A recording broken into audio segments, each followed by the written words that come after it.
ஜப்பானை பின்னுக்கு தள்ளி உலகின் 4வது மிகப்பெரிய பொருளாதார நாடாக உயர்ந்தது இந்தியா. நிதி ஆயோக் தலைவர் சுப்பிரமணியம் பெருமிதம். நீலகிரி, கோவை மாவட்டங்களில் கனமழை முன்னெச்சரிக்கை நடவடிக்கையாக தமிழ்நாடு பேரிடர் மீட்புப் படையினர் மேட்டுப்பாளையம் வருகை. நாகை மாவட்ட ஆட்சியர் அலுவலகத்தில் அபிநயா என்ற பெண் காவலர் துப்பாக்கியால் சுட்டு தற்கொலை. காவல் கண்காணிப்பாளர் நேரில் விசாரணை. மேட்டூர் அணைக்கு அதிக காரத்தன்மையுடன் வரும் காவிரி நீர். டன் கணக்கில் செத்து மிதக்கும் மீன்களை அள்ளிச் சென்ற பொதுமக்கள்.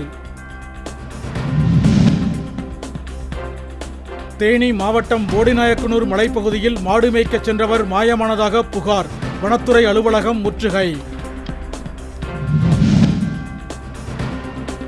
நீலகிரி மாவட்டத்தில் பெய்யும் கனமழையால் பில்லூர் அணைக்கு நீர்வரத்து அதிகரிப்பு.